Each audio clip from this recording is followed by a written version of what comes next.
Chapter 9, It's a Sin.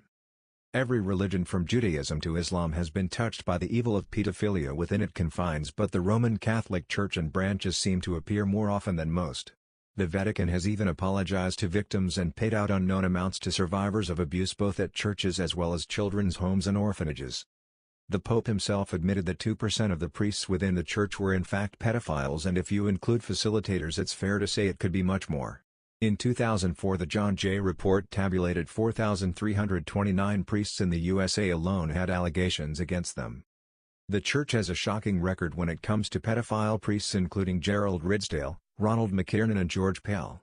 Pedophilia within the Catholic Church has reached epidemic proportions, and again there seems to be a belief that they are protected. Yet again the name Roger Gleaves rears its extremely ugly head.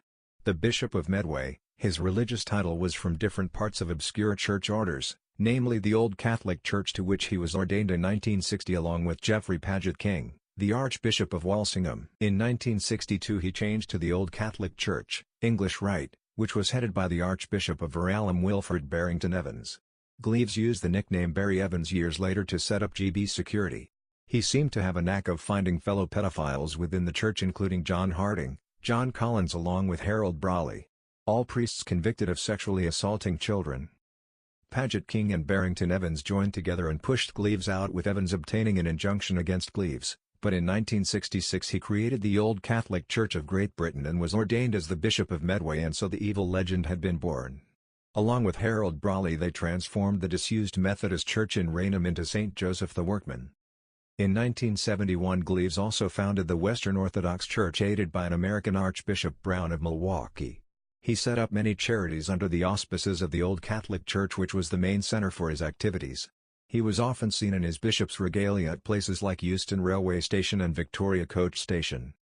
He's searching for runaways and homeless youngsters, taking them back to his hostels, claiming £9 a week for each child or young adult, claiming for as many as 54 people in 1 week, a decent wage even by today's standards, but back then it was a fortune. The regime within the hostels was one of fear and brutality, with nowhere to hide if you crossed the bishop or his heavies.